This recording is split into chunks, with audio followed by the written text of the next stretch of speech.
Assalamualaikum warahmatullahi wabarakatuh dan salam sejahtera. Hari ini kita bersama saya Cikgu Muhammad Najib bin Zakaria dari SMK Sri Intan. Untuk slot hari ini kita akan bincangkan soalan kadar tindak balas untuk SPM. Kita akan mulakan dengan contoh soalan yang pertama. Okey, para pelajar sekalian, ini adalah satu contoh soalan berkenaan dengan kadar tindak balas bagi soalan esei. Jadi kita akan bincangkan bagaimana kaedah untuk menjawab soalan esei dengan lebih berkesan, dan kita akan cuba dapatkan markah yang semaksimal yang mungkin. Okey, kita mulakan dengan contoh soalan yang pertama.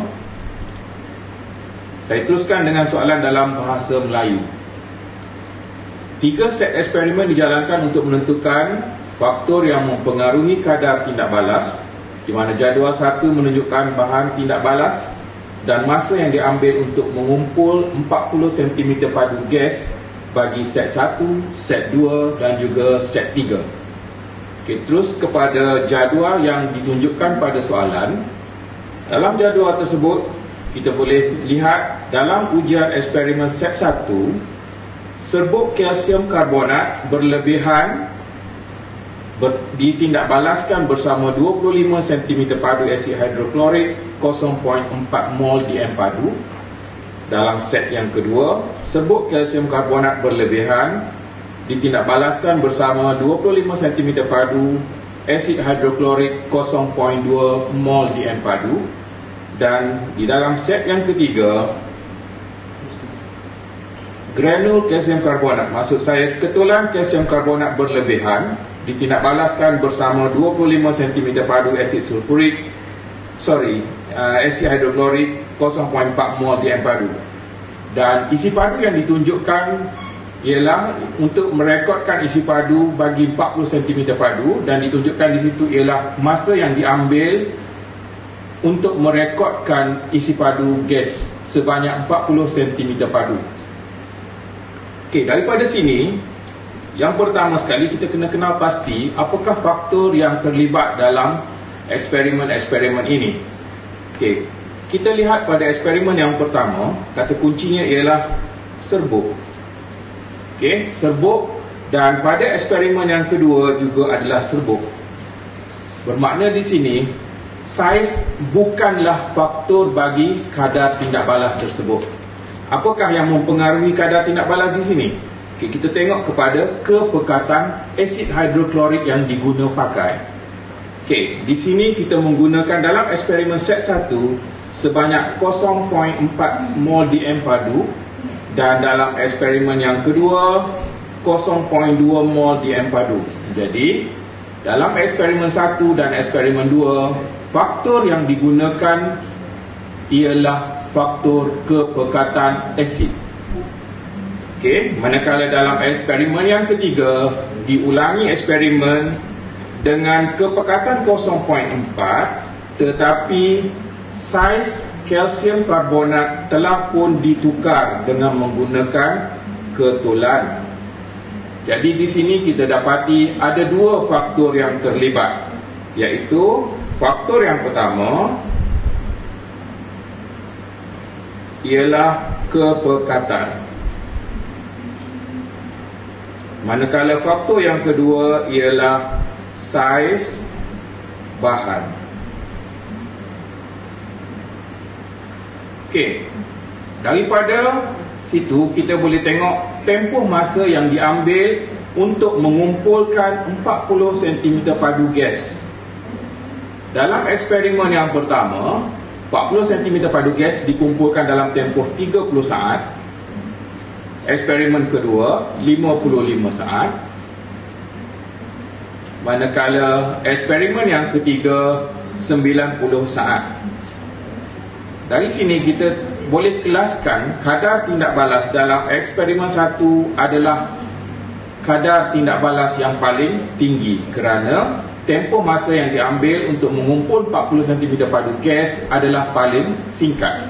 So, kita terus tandakan pada sini sebagai kadar tindak balas yang paling tinggi dengan nombor 1, diikuti dengan nombor 2 dan seterusnya dengan nombor 3. Dan para pelajar kena sentiasa ingat, setiap kali kadar tindak balas kena pastikan kita tahu apakah persamaan kimia yang terlibat. Okey, daripada set 1, set 2 dan set 3, kesemua bahan tindak balas adalah kalsium karbonat dan juga asid hidroklorik. Jadi kita boleh terus tulis persamaan kimia sebagai panduan kita semasa menjawab soalan nanti. So, di sini saya akan tuliskan persamaan kimia yang terlibat dalam bentuk contengan dahulu.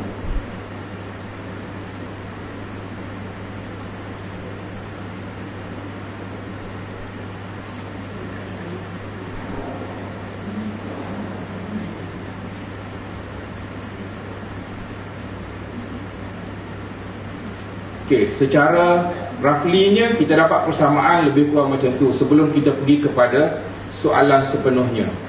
Okey, daripada situ barulah kita boleh bergerak kepada soalan yang diberikan kepada kita. Soalan yang pertama, dalam soalan yang pertama, tuliskan persamaan kimia bagi tindak balas itu dan bandingkan isi padu sebenar gas yang terbebas dalam set 1 dan set 2. Jawapan anda hendaklah disokong dengan pengiraan. Okey. Daripada soalan, apakah maklumat yang diperlukan oleh apakah maklumat yang perlu kita isi dalam jawapan kita nanti?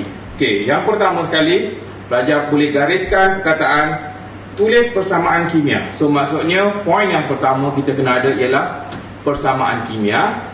Kemudian ada bandingan. Bandingkan isi padu sebenar gas yang terbebas. So bila ada bandingan dan jawapan tu perlu disokong, ada sokongan dengan pengiraan, bermakna kita perlu ada sekurang-kurangnya 3 isi di situ untuk melengkapkan jawapan dan dapat markah penuh 6 markah. Dan para pelajar kena sentiasa ingat, bila ada bandingkan, bermakna para pelajar kena sertakan kedua-dua aspek semasa membuat bandingan. Tak boleh nyatakan hanya satu aspek sahaja. Kena ada kedua-dua aspek untuk dibandingkan, baru pelajar akan mendapat markah. Okey. Jadi daripada sini kita boleh ekstrak keluar apakah maklumat yang ada pada soalan. Okey. Diberi dalam soalan, isi padu asid yang digunakan ialah 25 cm padu dengan kepekatan 0.4 mol di padu. Dan eksperimen yang kedua, 25 cm padu dan kepekatannya ialah 0.2 mol di padu. Okey, bermakna ada kepekatan yang berbeza di situ. Dan bila ada kepekatan yang berbeza, bermakna bilangan mol asid adalah tak sama. Okey, saya akan tunjukkan bagaimana langkah pengiraan akan dijalankan.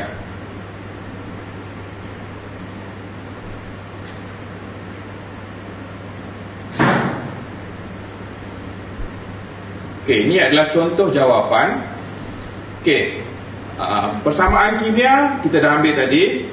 Okey, pastikan persamaan kimia yang ditulis oleh pelajar adalah persamaan kimia yang seimbang, dan markah akan diberi kepada pelajar mengikut persamaan ini apabila bahan dan juga hasil tindak balasnya adalah betul untuk markah yang pertama, dan markah yang kedua adalah persamaan yang seimbang. So dalam persamaan yang ditunjukkan pada gambar ini ialah satu persamaan yang sudah pun diseimbangkan, dan markah akan diberi sebanyak 2 markah di sini.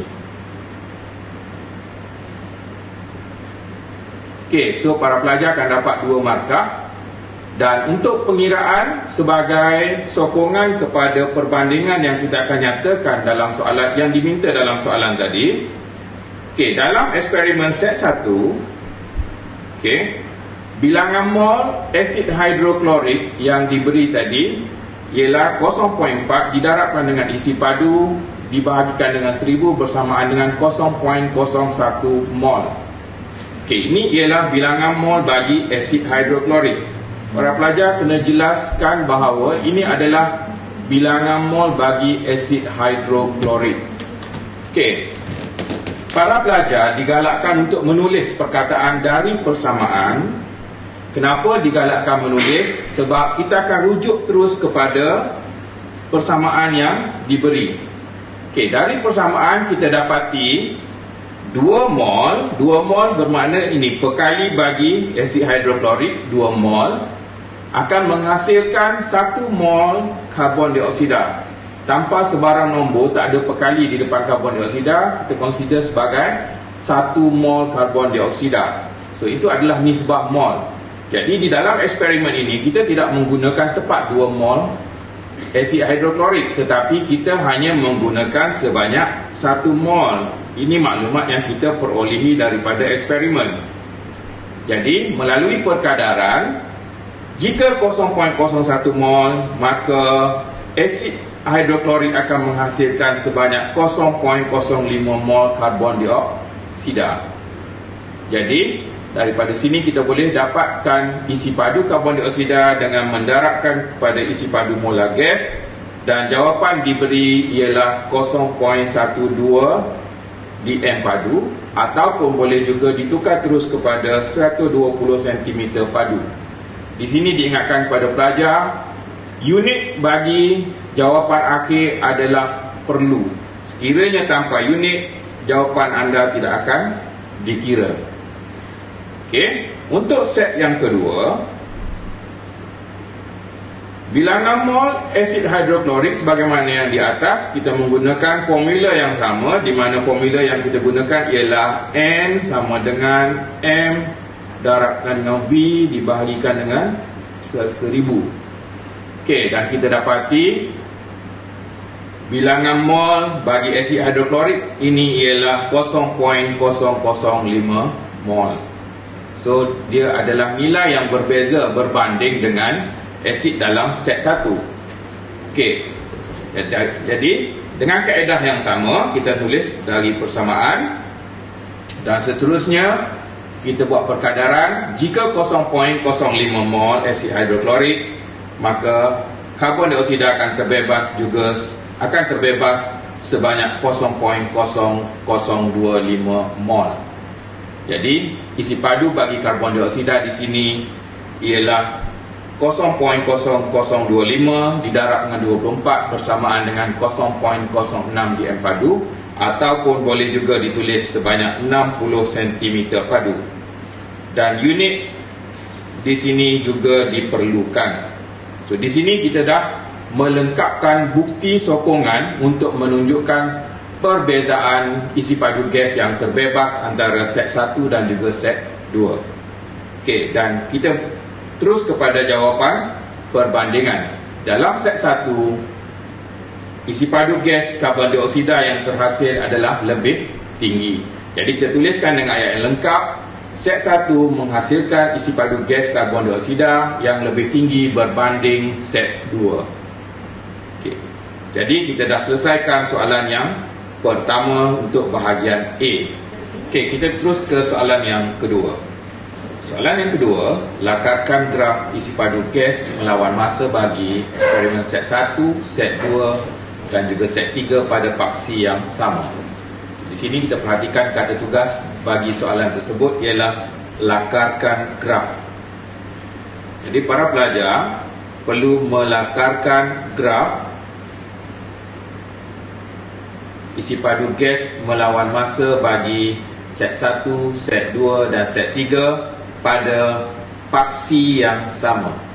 Okay, di sini bila kita tengok pada kata kerja lakarkan, bermaksud kita hanya perlu melakarkan graf tanpa skala yang ditetapkan ataupun pada skala yang sekata. Okey, dan apa yang penting dalam soalan ini, pada paksi lakaran kita nanti pada paksi graf mestilah paksi yang berlabel dan disertakan dengan unit.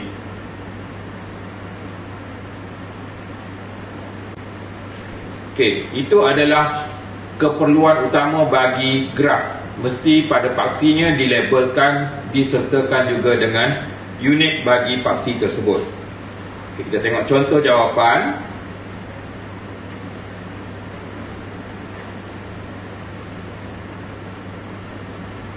Okay, pada eksperimen tersebut, isi padu gas dikumpulkan sehingga 40 cm padu sahaja. Jadi pada graf yang kita lakarkan di sini, kita akan lakarkan sehingga isi padu 40 cm padu sahaja. Dan di sini kalau pelajar perhatikan, pada paksinya disertakan dengan label dan juga unit. Okey, ini paksi yang pertama, iaitu isi padu gas, dan juga dilabelkan bersama dengan unit. Unitnya ialah cm padu.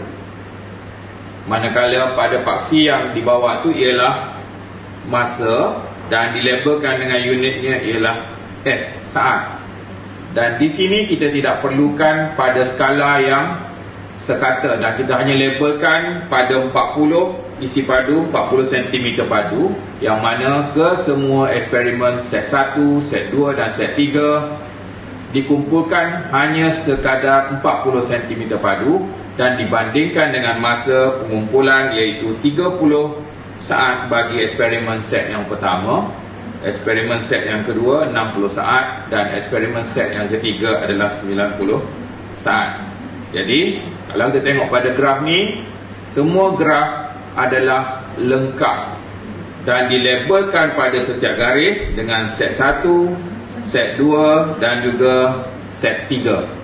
Dan kesemua graf tadi sudah dilengkapkan, yang mana yang pertama sekali ada label, okey, dan ditandakan isi padu dan juga masa, dan diwakilkan dengan label bagi setiap garis. Okey, dan di sini para pelajar akan dapat markah penuh, dan sekiranya diperlukan kita boleh juga tandakan garis putus-putus untuk menunjukkan isi padu yang dikumpulkan bagi ketiga-tiga eksperimen adalah 40 cm padu. Okey, dan kita terus kepada soalan yang ketiga.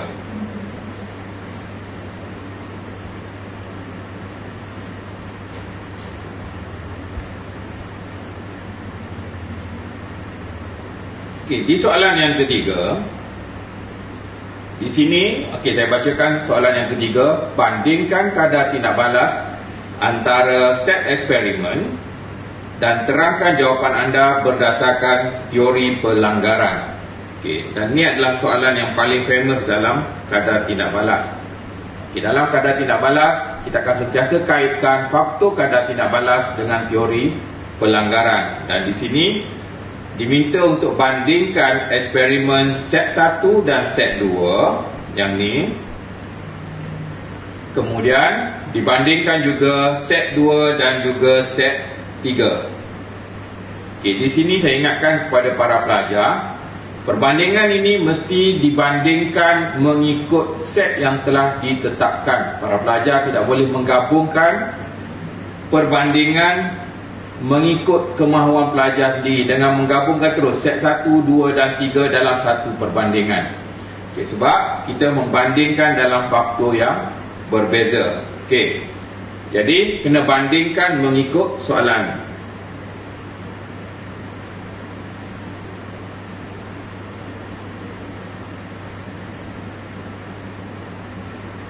Okey, bila nak bandingkan mengikut soalan, dalam perbandingan, untuk menjawab soalan perbandingan, kita mesti sebut kedua-dua entiti.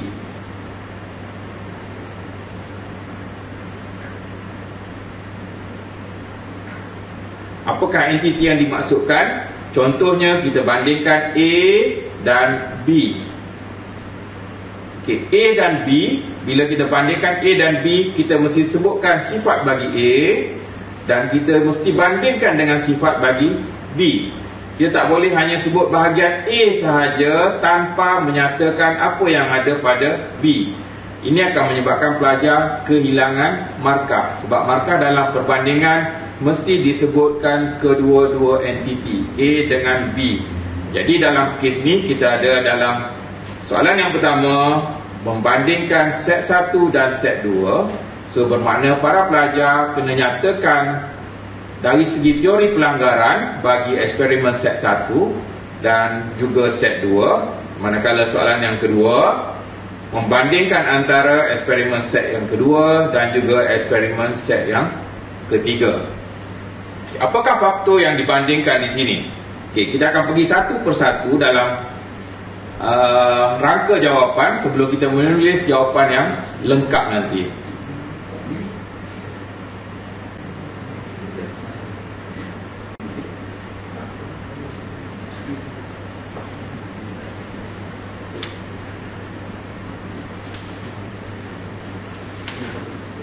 Okey, bila merujuk kepada soalan tadi, dalam eksperimen set 1 dan set 2,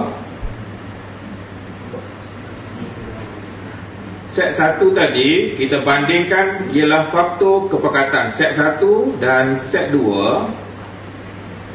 Faktor yang kita bandingkan di sini ialah faktor kepekatan.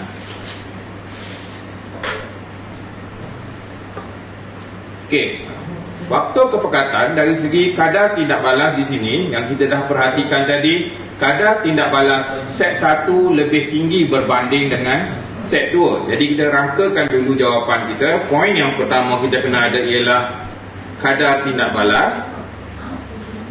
Kadar yang mana dalam set 1 lebih tinggi dan kadar dalam set 2 lebih rendah. Okey, itu gambaran yang kita dapat daripada maklumat daripada soalan. Okey, apa yang membezakan di sini? Sebab kita menggunakan faktor kepekatan. Kepekatan asid dalam set 1, poin yang kedua ialah kepekatan asid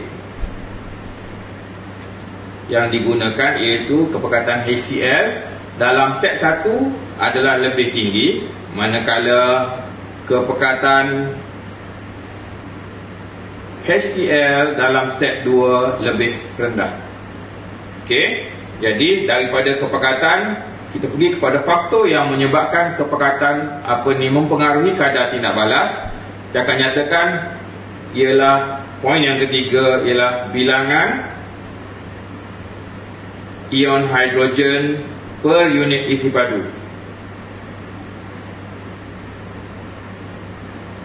Dalam eksperimen set 1 lebih tinggi, manakala dalam set yang kedua bilangan ion hidrogen per unit isi padu lebih rendah dalam set yang kedua. Okey, daripada situ barulah kita buat rumusan tentang frekuensi pelanggaran antara ion hidrogen. Okey, pelanggaran yang berlaku ialah antara ion hidrogen dan juga kalsium karbonat. Dari segi frekuensi pelanggaran, dalam set 1 tentulah lebih tinggi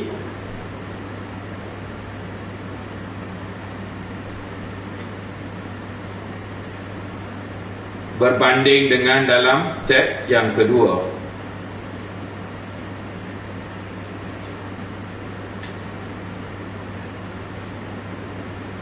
Okey, dan akhir sekali poin yang kelima ialah frekuensi pelanggaran berkesan.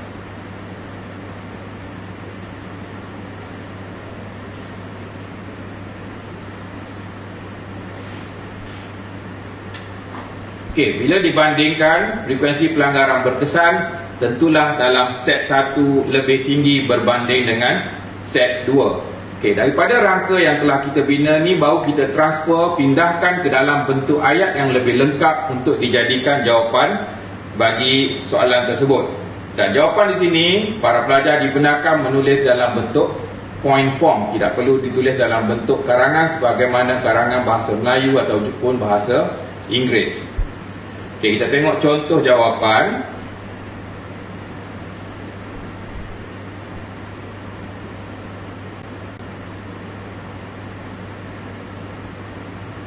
Okey, tengok bahagian yang C1 di bahagian atas saja dulu. Okey, perbandingan antara kadar tindak balas antara set 1 dan set 2. Okey, yang pertama sekali disebutkan di situ kadar tindak balas set 1 lebih tinggi berbanding set 2. Jadi kedua-dua entiti disebut, iaitu daripada set 1 dan juga set 2 ada perbandingan lebih tinggi. Okey, dan itu adalah poin yang pertama yang kita bincangkan daripada rangka tadi. Kemudian kenapa dia lebih tinggi? Sebab kepekatan asid hidroklorik yang digunakan dalam set 1 lebih tinggi. Di sini kita tidak lagi menyatakan dalam set 2. Kenapa? Sebab kita dah ada ayat bandingan di sini, lebih tinggi. So kita dah bandingkan dalam poin yang pertama bahawa set 1 lebih tinggi berbanding set 2. Okey, kenapa? Okey, sebab dah ada ayat bandingan di sini. Kemudian kita pergi kepada poin yang seterusnya. Bila kepekatan asid itu lebih tinggi, maka bilangan ion hidrogen per unit isi padu dalam set 1 lebih tinggi. Dan kita terus rumuskan dengan frekuensi pelanggaran. Dan di sini kita kena nyatakan apakah yang berlanggar. Pelanggarannya ialah antara ion hidrogen dan juga kalsium karbonat. Okey, pelanggaran yang berlaku antara ion hidrogen dan kalsium karbonat dalam set 1 lebih tinggi berbanding dengan set 2. Dan seterusnya, frekuensi pelanggaran berkesan antara ion hidrogen dan kalsium karbonat dalam set 1 lebih tinggi berbanding set 2. Dan di sinilah yang kita katakan sebagai bandingan. Kedua-dua entiti disebut, kedua-dua aspek dibandingkan mengikut bandingan yang telah ditetapkan. Okey. Dalam bandingan yang kedua, perbandingan antara kadar tindak balas antara set 2 dan set 3.